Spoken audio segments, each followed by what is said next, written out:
Hi everyone, welcome to Crime Walkman, a place for true crime stories.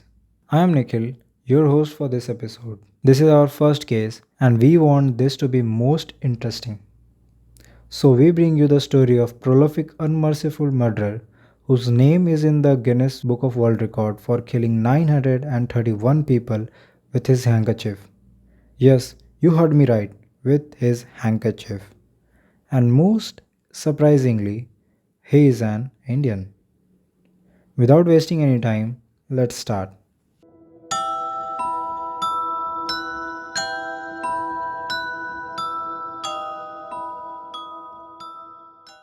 The Karwa moved silently through the night.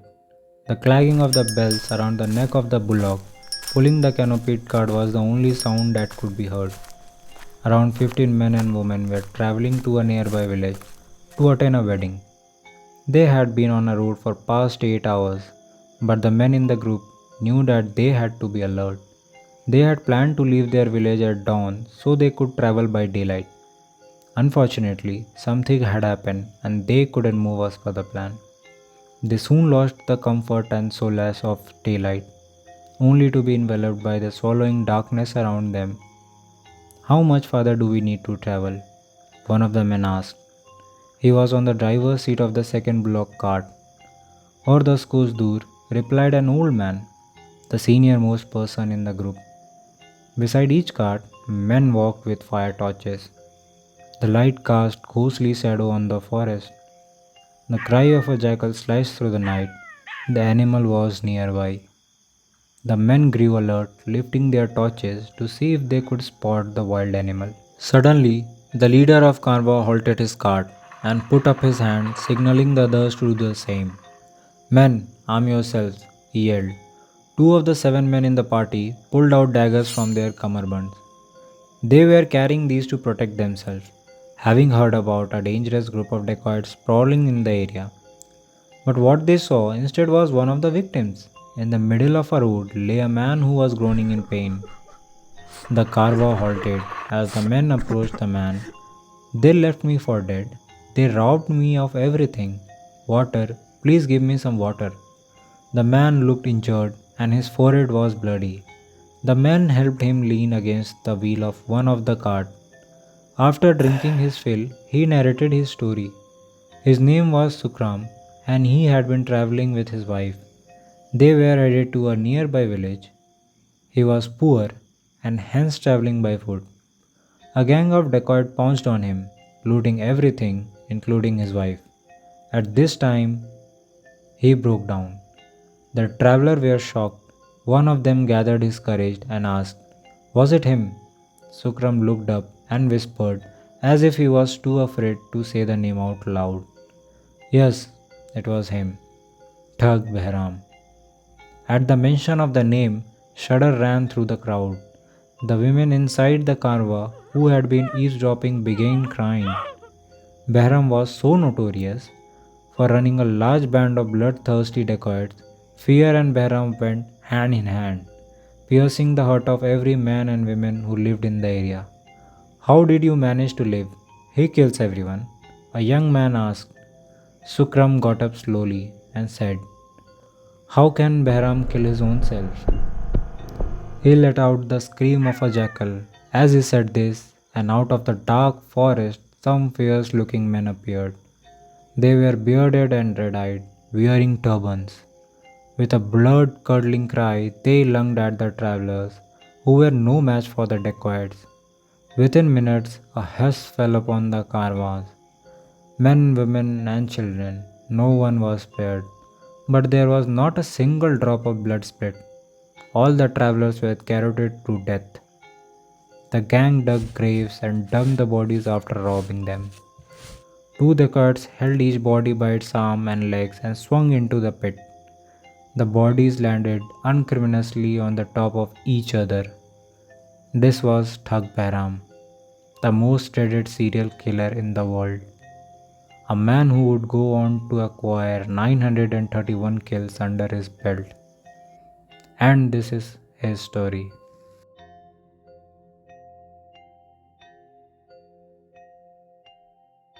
It was 1765 and Behram came into the world like all of us, innocent, wide eyed, and crying. The village where he was born was few miles from modern day Jabalpur in Madhya Pradesh. Little did his proud parent know that their son would one day be a murderer claiming over 900 lives. Some accounts describe Behram as a quite contemplative child, seemingly normal. But things were about to change. At the age of 22, Behram bumped into a fair, good looking boy in the village. Tur naam ka hai? He asked Behram. Behram. Or Twar? He asked. Firangi. And that's how Behram met Saeed Amir Ali alias Firangi. Their friendship lasted over 50 years, only to break when one betrayed the other. It was Firangi who introduced Behram to the powerful men feared by the villagers. There are no unknown facts whether Firangi himself was part of the Thuggy cult before he met Behram, but he went on to become Behram's lieutenant. It was around 1780, in the death of night, a group of 40 blurry, dangerous looking men formed a circle in the middle of forest. They were standing in front of an ancient idol of goddess Kali. She looked down on them with a wrath in her eyes. In the center of the circle stood Behram. He was about 25-year old. The Sardar placed his hand on Behram's head and said, They, the British imperialists, call us thugs, but we are far from that. We kill only for her. He bowed his head in obeisance to the goddess. We were born of her sweat when she battled demon Raktbij, and if we don't give her blood, she will destroy mankind. There was pin drop silence in the group. Before we accept you, there is a test you must pass. Are you ready? Behram nodded, a little unsure. The Ustad signaled to one of his men. The thug dragged out a young man whose hands were tied. He pushed onto the ground at Behram's feet, who noticed that the man was about the same age as him. Sensing what was about to happen to him, the young man made an attempt to run. The Ustad caught him and screamed, Sit! You have been chosen as the special one who will sacrifice his life for Ma. Ustad now took out a new yellow rumal and handed it to Behram.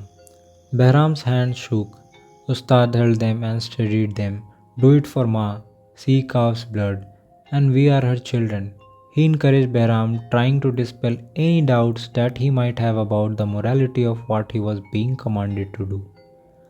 Behram stepped forward, holding the rumal in his hand. He moved behind the cowering man who was pleading for his life, crying, What have I done? Please, please don't kill me. I beg you. Behram tied the rumal around the man's throat and slowly tightened it, cutting off the air entering his windpipe. Two other thugs held the struggling man's feet. The group started chanting the name of the goddess. As the rhythmic chanting grew louder, Behram felt himself entering into a trance like state. The world around him melted into the darkness. It was him, the offering, and the mother goddess. A door in Behram's mind was unlocked. That would never shut again. The grip tightened, the man thrashed, his voice a gurgle, his eyes bulking, his soul scarfed released, while his body begged for air. The thrashing grew wilder, and then there was silence. Behram had garroted his first victim. There was an uproar as sweat dribbled off his forehead. He stood up. His hands were not shaking anymore. They were rock steady. As Behram pulled the rumal away, the man's limp body collapsed. The Ustad came forward and hugged Behram. The first one is always the most difficult. Thereby the seeker of blood blessed the messenger of death. Thug Behram was born. There was a roar of approval from the gang. Behram was now their brother. According to colonial sources, the thugs themselves believed that they played a positive role in saving human lives. They believed that without their sacred service, the goddess would destroy all mankind. Behram had proven to be a worthy son of goddess Kali. He soon became he who must not be named. Behram said, We take too much time and effort to kill. What do you mean, too much time and effort? Firangi asked. Behram looked at his lieutenant and said, what if I told you I can kill a person in less than 10 seconds? Impossible. It take at least a minute to kill and three of us to hold the person down, Firangi replied. That is when Behram showed him something that would make him go down in the record books as the world's most dangerous serial killer. I have been working on something, he said, taking out the yellow handkerchief. As he opened it, Firangi noticed a coin swaying in the middle of the cloth. What is that coin doing there? Firangi asked. That is my weapon, Behram revealed. When you put the rumal around their necks, the coin presses down on the Adam's apple and make it easier to block off the air. It kills them instantaneously. Behram became an expert at casting the rumal quickly and accurately so it landed on Adam's apple and in a swift move extinguished people's life. Today, the infamous rumal can be seen online, preserved in the private museum of an unknown collector. What the world known as a coin was in fact a medallion. Medallion was mistaken to be a coin as it has figurehead on one side. But this was not of any royalty or emperor, but that of the Italian painter Antonio Canova. And on the other side was the image of his famous painting, Three Graces. After Behram's arrest, the British would christen it as a Canova medallion. Nasir was one of the young boys who had just been initiated into the gang. His father was a member, and he was slowly introduced to the gang over a few months as per tradition. He had been allowed to watch killings, first from distance then up close. Today, Behram would be teaching him how to bury the victims. It was a messy affair and not for the faint hearted. They had just sacrificed 5 people, a woman, 2 traders, and 2 students. A 3 foot deep grave had been dug. Behram looked at the boy and said, you have to hold the katmi, a knife for cutting the dead body, a code language that Fansigar used like this. He showed him how to grip the knife. Nasir nodded attentively. Behram took the sharp katmi and made deep gashes from under the armpit to the side of the stomach, stopping at the feet. On both sides of the corpse, they split open the abdomen and divided the tendon at the heels. Blood flowed out, slowly seeping into the soil. Nasir looked at the process frightfully as Behram casually continued. He had done this 100 times before. We carve the body so it does not bloat up in the graves and push the mud up. That will alert others, and of course, Jackal will find them. Behram continued. The only creature that Nasir had ever sliced open, dead or alive, were goats before they were cooked. His Abu had taught him to hold the goat firmly and do zawa by slicing open the food tract, the windpipe, and two jugular veins in one swift motion. This grave is a shallow, small one. A body of this size will not fit into it, Nasir said. So we have to make it fit, said Behram. He caught hold of the corpse by its knees and kicked the kneecap with all his might. There was a crunching sound that made Nasir gag. As he vomited, the elder laughed. Behram repeated this with the second leg of the corpse, breaking it as well. The body had been reduced in size and they lowered it face down into the grave. Behram and his men buried the rest of the bodies and disappeared into the dark of the night. You see, initially the East India Company was reluctant to get itself involved. And also remind you around this period, the East India Company started becoming more than just a trade partner, and India was witnessing its transition from Mughal rule to British rule. The British did not believe that there was a cult of killer that was responsible for thousands of deaths. Their European brain simply couldn't wrap its head around that number. Nevertheless, they sent a small task force, 5 experienced English detectives to the villages to investigate for weeks on end. They scoured suspected murder sites for clues but only found dead ends. Since these were really small villages, word spread like wildfire. The detectives were warned by the villagers to keep away and leave the thugs alone.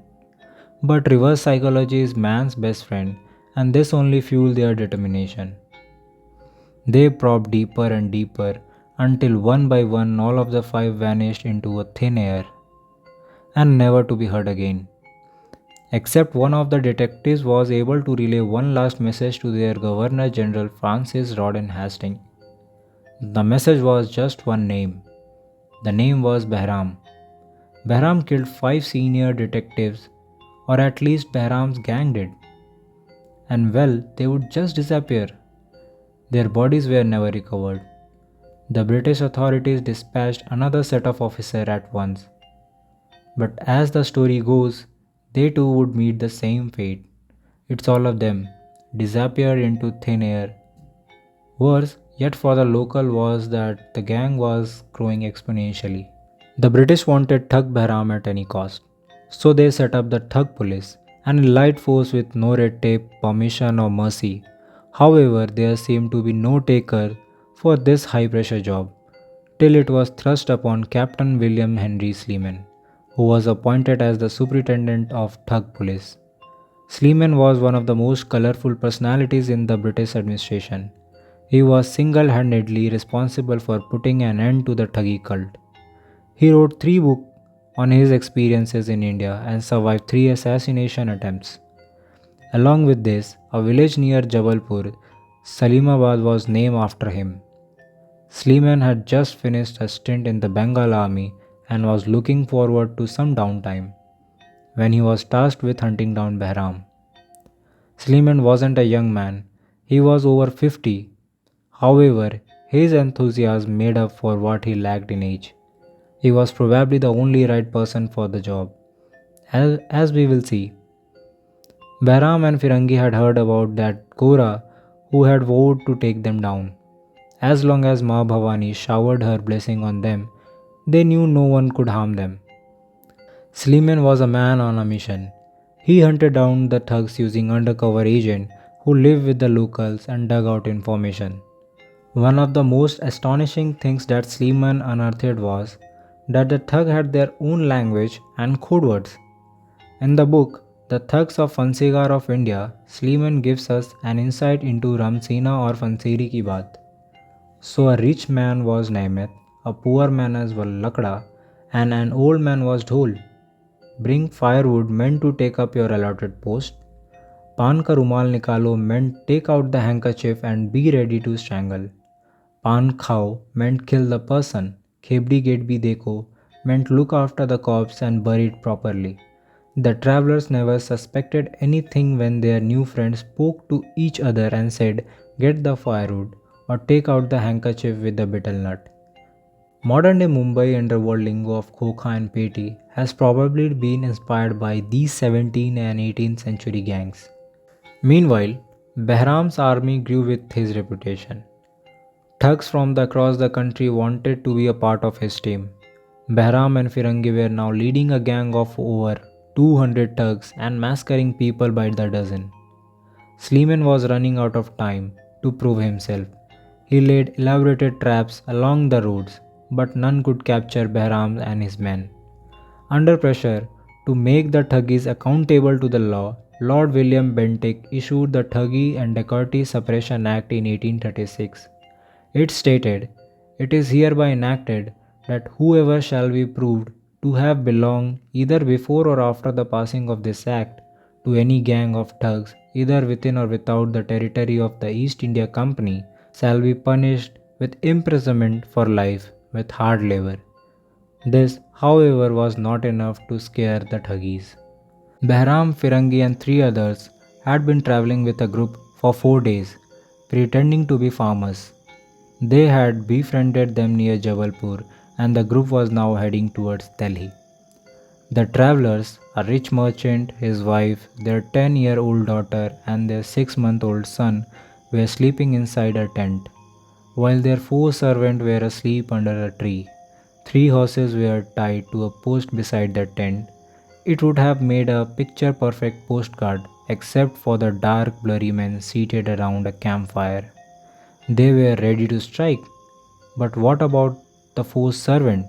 What if they attack? Asked Firangi. Behram thought for a moment and said, "As soon as I give the ghirni, Signal. Abdul and Hassan release the two horses and make them run.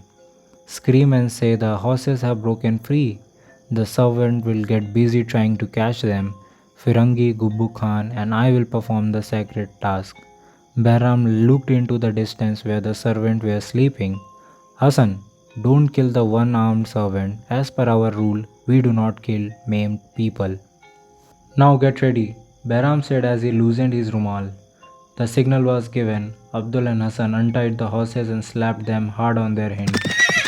The alarmed horses neighed and galloped away in panic. The duo screamed to get the servants' attention, who were startled out of their stupor and got busy trying to rein the horses in. Behram, Firangi, and Gubbu entered the tent and immediately began throttling the merchant, who failed his arm, hitting a brass jar that fell on the floor with a loud sound, waking up his wife. She screamed, alarmed at the attack and surprised that they had harbored these goons for so long as friends. She instinctively grabbed her infant son and tried to run. Behram threw his rumal like a lasso from a distance, which snared the woman and reined her in. As he throttled her, the infant gazed at wide eyed. Gubbu grabbed the baby as his mother collapsed and throttled the daughter. A hush fell over the tent except for cooing of the infant. Outside, the servant had been killed by Abdul and Hassan. Why did you kill the one armed servant? Behram yelled. Spittle flew from his mouth on to the Hassan's face as he held him by the collar of his kurta. He tried to stab me. I had no choice, Hassan mumbled. You have broken a rule. Ma Bhavani save us, Behram beseeched, pushing him to the ground. He turned around and yelled at the others, what are you watching? Dig the grave. A 5 foot deep grave was dug using pickaxes. The joints of the bodies were all broken, and then the disfigured corpses were packed unceremoniously inside the pit. Gubbo still held the infant. Behram looked at him and matter of factly said, throw the baby in. The infant turned to the source of sound and gurgled. Gubbo's grip on the baby tightened. Nobody said anything. I want to adopt him, he said meekly. Behram glared at Gubbo and repeated his instruction. Louder this time. Throw the baby into the grave. Gubbo took a last look at the infant and threw him in the grave, amongst the twisted corpse. Fill it up quickly and let's move, Behram barked. The gang filled up the grave, burying the corpses and the baby alive. As they started to move, a cry pierced through the stillness of night, sending a chill down their spines. Did you hear that? Firangi asked. It came again and echoed through the jungle. It is the cry of air, a bad omen. Behram said as he started straight at Hassan. Now only Ma Bhavani can protect us, if she wants. The goddess had spoken, the end was near.